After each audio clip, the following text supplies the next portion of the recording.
డివిజన్లోని సిటీ గార్డెన్స్లో 65 లక్షల రూపాయలతో స్థానికుల చేత శంకుస్థాపన చేయించడం జరిగింది.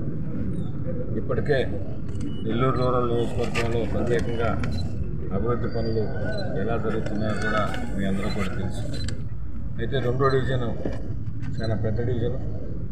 కూటమి ప్రభుత్వం తెలుగుదేశం, బీజేపీ, జనసేన అధికారంలోకి వచ్చిన తర్వాత గౌరవ ముఖ్యమంత్రి శ్రీ నారా చంద్రబాబు నాయుడు గారు కానీ, ఉప ముఖ్యమంత్రి పవన్ కళ్యాణ్ గారు కానీ, ఉన్నత నారా లోకేష్ గారు జరుగుతున్న ఈ ప్రభుత్వంలో ప్రత్యేకంగా రెండో డివిజన్లో దాదాపు ఇప్పటికే 2 కోట్ల రూపాయలతో పనులన్నీ కూడా పూర్తయిపోయినాయి.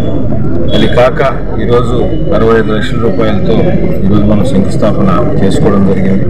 ఇవి కూడా వీళ్ళని త్వరగా పూర్తి చేస్తామని చెప్తూ, అదేవిధంగా చాలా పెద్ద డివిజను, రెండో డివిజను గుడిపల్లిపాడు కానీ, జనతుషేర్ నగర్, అదేవిధంగా శ్రీగార్డెన్, పెద్ద చెరుకూరు, అల్లీపురం, చాలా పెద్ద ప్రాంతాలు ఇంకా కూడా చేయాల్సినవి చాలా ఉన్నాయి. అయితే మనకున్న నిధుల లభ్యత బట్టి ఎప్పటికప్పుడు ప్రయారిటీని బట్టి, ఎందుకంటే శ్రీగార్డెన్లో గతంలో కూడా అది చేసింది లేదు, అందుకని ప్రత్యేకంగా ఇక్కడ ప్రత్యేకంగా దృష్టి పెట్టి శ్రీగార్డెన్కి ఇవన్నీ కూడా కేటాయించడం జరిగింది.